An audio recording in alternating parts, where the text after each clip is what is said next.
अस्सलाम वालेकुम and welcome to my channel learn with Kamran Asghar. उम्मीद है सब लोग खैरियत से होंगे।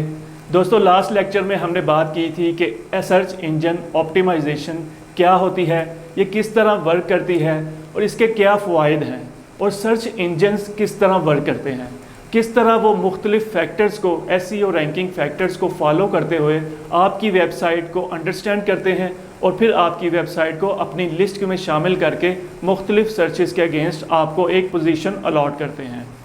तो आज के लेक्चर में हम बात करेंगे कि सर्च इंजन ऑप्टिमाइजेशन की टाइप्स क्या हैं, ताकि हम इन फैक्टर्स को आइडेंटिफाई कर सकें कि कौन से फैक्टर्स किस कैटेगरी के अंदर फॉल करते हैं, ताकि हम उनको आइडेंटिफाई करने के बाद उन पर जो है काम कर सकें, उनको ऑप्टिमाइज कर सकें। तो इसकी एसईओ की दो मेन टाइप्स हैं, ऑन पेज एसईओ और of page SEO. On page SEO क्या है? ऑन पेज एसईओ से मुराद आपने अपनी वेबसाइट के अंदर रहते हुए अपनी वेबसाइट को, मुख्तलिफ पेजेस को, मुख्तलिफ जो कि उसका आर्किटेक्चर है उसको ऑप्टिमाइज़ करना है कि आपकी वेबसाइट का आर्किटेक्चर कैसा है, उसका डिज़ाइन कैसा है, उसका क्या वो सिक्योर है, क्या उसका कंटेंट ऑप्टिमाइज़ है। तो ये तमाम फैक्टर्स को पहले हम आइडेंटिफाई करेंगे कि कौन से फैक्टर हैं, ताकि फिर हम इनको जो है आइडेंटिफाई करने के बाद अपना ऑप्टिमाइजेशन प्लान जो है उसको ऑर्गेनाइज कर सकें और फिर अच्छे तरीके से उनको एग्जीक्यूट कर सकें। तो ऑन पेज एसईओ को हम 4 कैटेगरीज़ के अंदर, सब कैटेगरीज़ में डिवाइड करेंगे ताकि हम अच्छे तरीके से इन फैक्टर्स को समझ सकें और उनको फिर ऑप्टिमाइज़ कर सकें। तो पहला जो है वो ये है टेक्निकल एसईओ जिसे कहते हैं।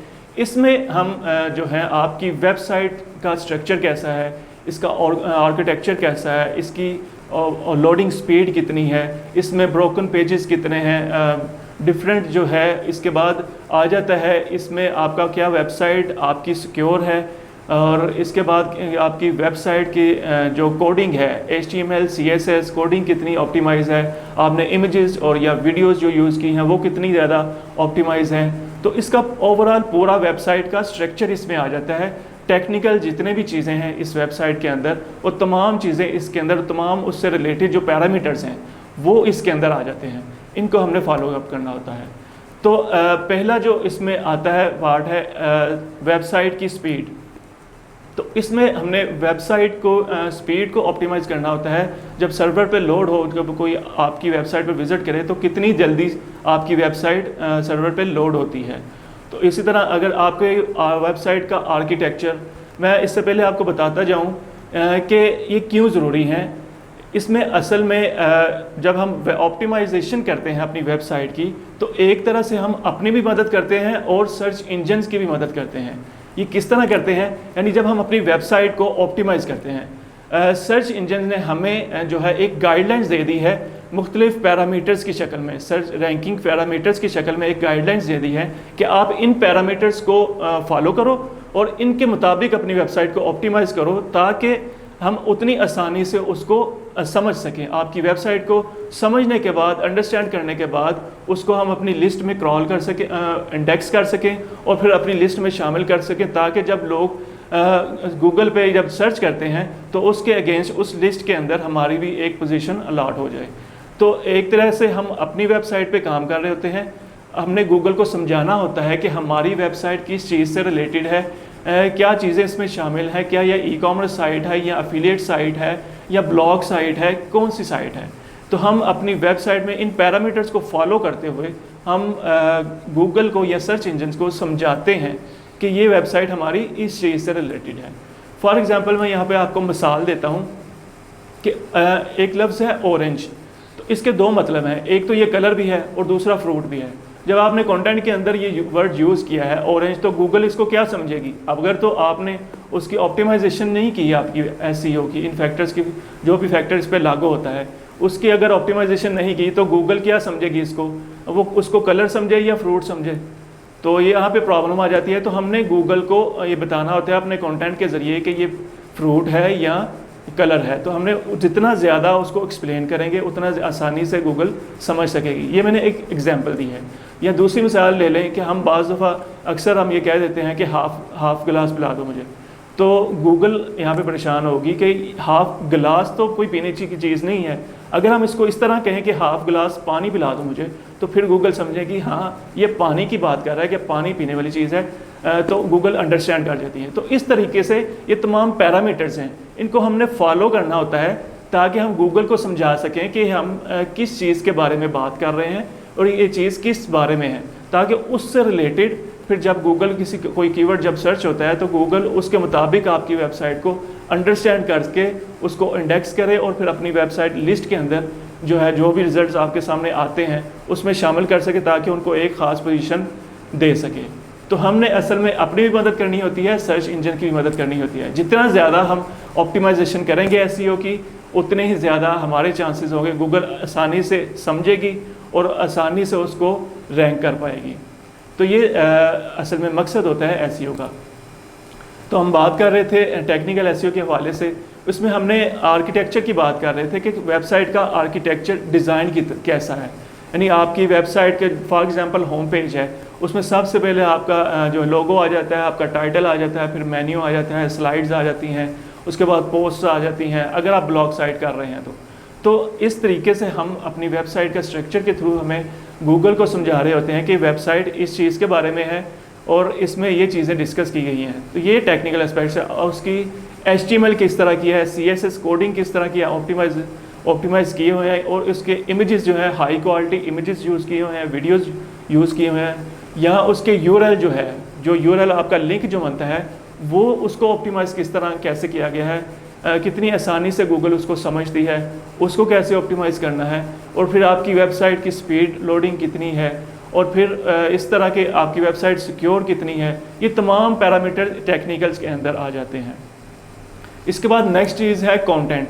आपका कंटेंट कितना ऑप्टिमाइज है, उसमें कितने किस तरह आपने टैग्स यूज़ किए हैं, हेडिंग क्या यूज़ किया है, उसके अंदर कीवर्ड्स यूज़ किया है, या कंटेंट के अंदर कितनी बार कीवर्ड्स को यूज़ किया है, कौन सा कीवर्ड है, उससे रिलेटेड कीवर्ड्स आपने इस्तेमाल किए हैं, उसके अंदर आपका कंटेंट इंगेजिंग है, इजी टू रीड है, या कितने सब हेडिंग्स उसके अंदर इस्तेमाल की हैं, आपने क्या मेटा टैग इस्तेमाल किया है उसके अंदर।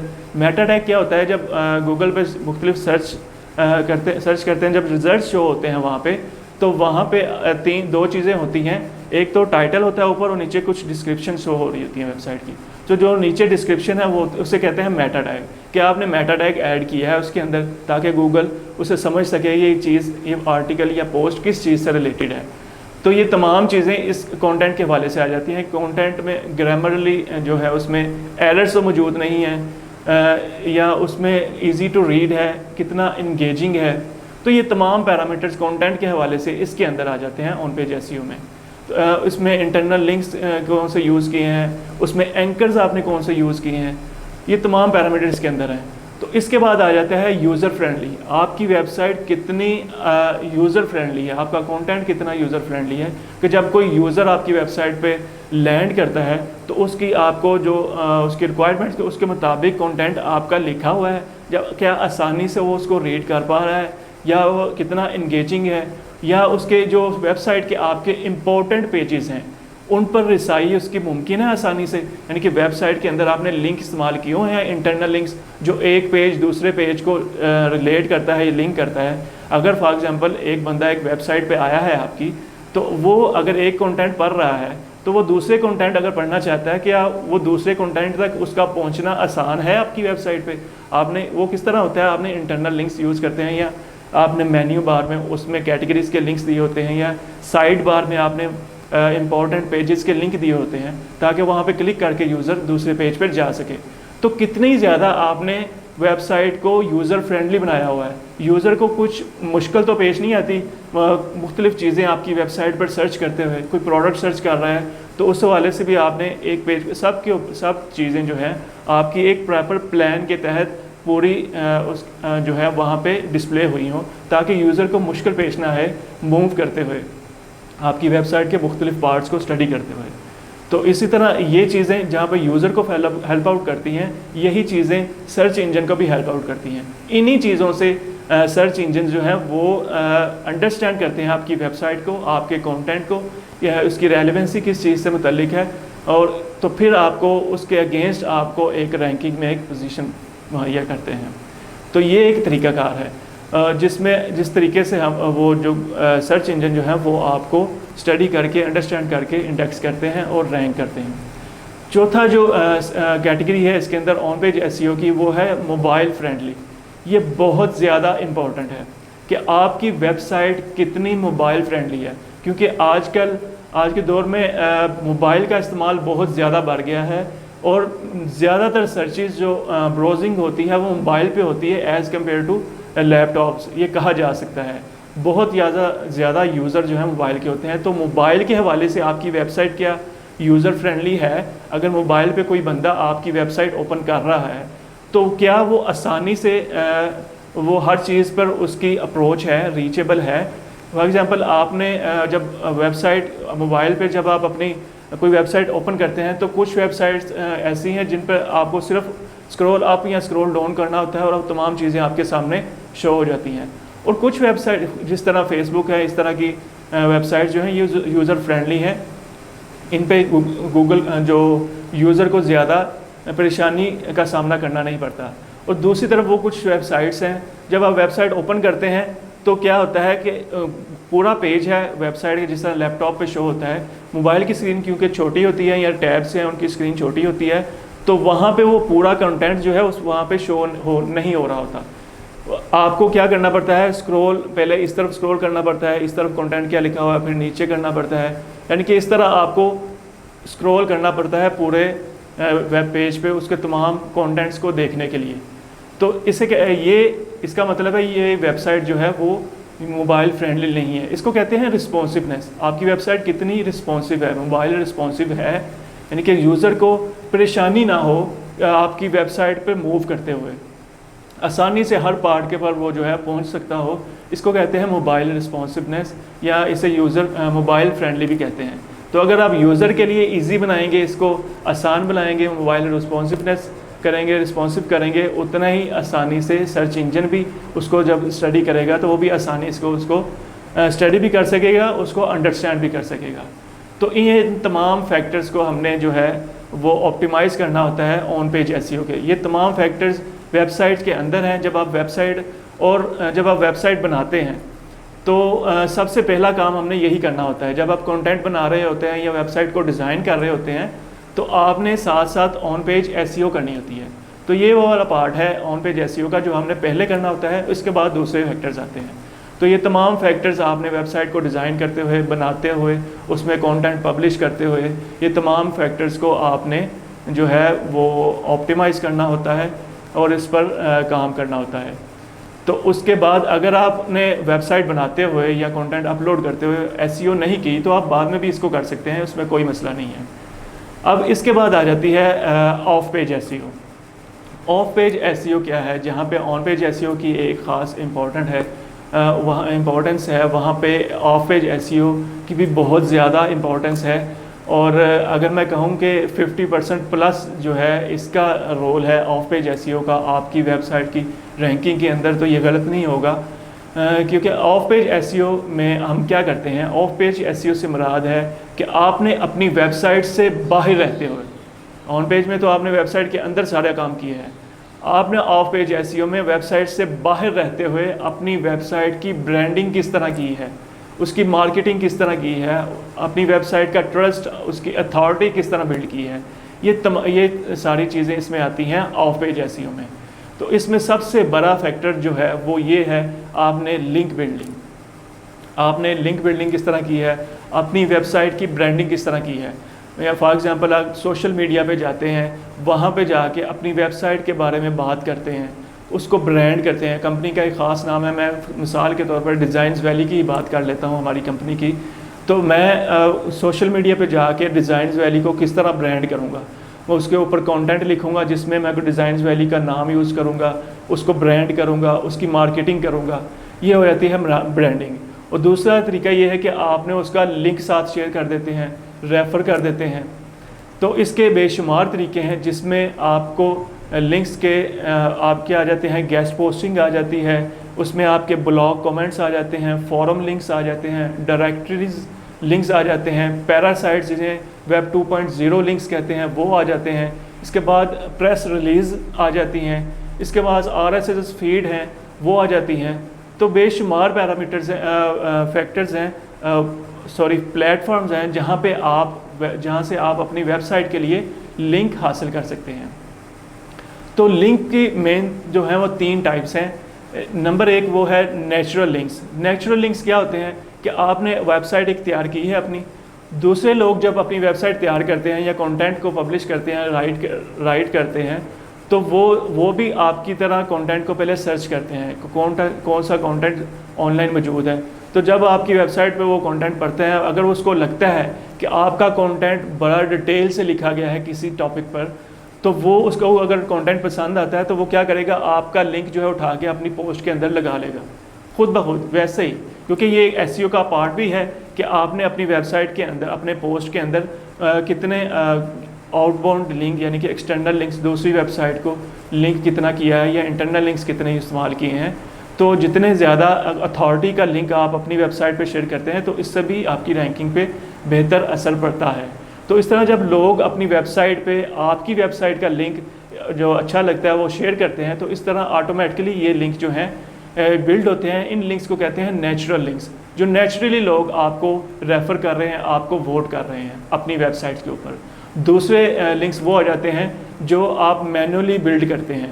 वो कौन से हैं? जिस तरह मैंने पहले बात की, आप सोशल मीडिया पे या इन्फ्लुएंसर को टारगेट करते हो। सोशल मीडिया इन्फ्लुएंसर जो है, जिनके बहुत ज़्यादा फॉलोशिप होती है, फॉलोअर्स होते हैं, वो क्या करते हैं, उनको आप कहते हैं कि हमारे बारे में आप कोई पोस्ट लगाओ अपनी यानी कि सोशल मीडिया अकाउंट के अंदर या जहाँ भी है वो काम कर रहे हैं इन्फ्लुएंसर, वो आप हमारे बारे में जो है हमारी ब्रांडिंग करो, हमारे बारे में पोस्ट लिखो। इसको कहते हैं, ये होते हैं मैनुअली बिल्ड। और दूसरे मुख्तलिफ कस्टमर्स को, मुख्तलिफ लोगों को आप अप्रोच करते हैं, जिसमें गेस्ट पोस्ट आउटरीच बिज़नेस है। तो इसमें हम जिसे जो GBOB का काम है, तो इसमें यही हम काम करते हैं कि मुख्तलिफ वेबसाइट से रब्ता करके उनको जो है उनसे हम कहते हैं कि आप अपनी वेबसाइट पे हमारा लिंक शेयर करो। तो ये वो लिंक हैं जो मैनुअली बिल्ड किए जाते हैं। और तीसरी टाइप वो आ जाती है सेल्फ क्रिएटेड लिंक्स। इसमें वो तमाम दूसरी टाइप्स आ जाती हैं जिसमें सोशल मीडिया बुकमार्क्स आ जाते हैं, इसमें ब्लॉग कमेंट्स आ जाते हैं, फॉरम लिंक्स आ जाते हैं, वेब 2.0 लिंक्स आ जाते हैं, प्रेस रिलीज़ आ जाती हैं। तो ये तमाम लिंक्स जो हैं ये इसके अंदर आ जाती हैं सेल्फ क्रिएटेड लिंक्स के अंदर। तो ये तमाम लिंक्स की बहुत ज़्यादा वैल्यू है। गूगल जो है ज़्यादातर लिंक बिल्डिंग की बेस पे जो है आपको अथॉरिटाइज़ करती है। तो यानी आपने अपनी ब्रांडिंग करनी है, अथॉरिटी बिल्ड करनी है, फिर जो है जितने ज़्यादा आपकी वेबसाइट पे लिंक होंगे उतनी ही ज़्यादा आपकी अथॉरिटी बिल्ड होगी। गूगल की नज़र में आपकी रैंकिंग जो है वो बेहतर होगी। इसके अलावा हमने जब दूसरी वेबसाइट्स पे लिंक हासिल करते हैं तो वहाँ पे एंकर टेक्स्ट क्या यूज़ किए हैं। एंकर टेक्स्ट यहाँ पे लिंक लगा होता है, जिस टेक्स्ट के बैकग्राउंड पे जो लिंक लगा होता है उस टेक्स्ट को कहते हैं एंकर टेक्स्ट। आपने एंकर टेक्स्ट कौन से यूज़ किए हैं, कि आपने ब्रांड के नाम से जो एंकर टेक्स्ट है वो कितने % यूज़ किए हैं, और निकट लिंक्स जो हैं वो कितने इस्तेमाल किए हैं, या जो आपके कीवर्ड्स हैं वो कितने आपने एंकर टेक्स्ट के अंदर यूज़ किए हैं। तो ये वो तमाम चीज़ें हैं जो ऑफ पेज एसईओ के अंदर आ जाती हैं। तो इस तरह हमने इन तमाम फैक्टर्स पे काम करना होता है, इनको ऑप्टिमाइज़ करना होता है, और इनके थ्रू हमने गूगल को या सर्च इंजन को ये समझाना होता है कि हमारी वेबसाइट इस चीज़ के बारे में है, इससे इसकी रेलेवेंसी है, इस चीज़ के मतलब इसकी अथॉरिटी है, इसका ट्रस्ट वर्दी है। तो इस तरीके से हम गूगल को समझाते हैं इन पैरामीटर्स के थ्रू। उम्मीद है आपको लेक्चर्स पसंद आया होगा, डिटेल में समझ आ चुका होगा। अगर आपको फिर भी कोई क्वेश्चंस हैं तो मुझे कमेंट्स के अंदर मुझे पूछ सकते हैं, मुझे इंतज़ार रहेगा आपके क्वेश्चंस का। और अगर आपको वीडियो पसंद आई है तो इसको शेयर करना और लाइक करना मत भूलिएगा, और चैनल को सब्सक्राइब कीजिएगा और बेल आइकॉन पर प्रेस कीजिए ताकि आपको मिलती रहे न्यू वीडियोस, नए लेक्चर्स। मिलते हैं नेक्स्ट वीडियो में, तब तक मुझे इजाज़त दीजिए। अल्लाह हाफिज़।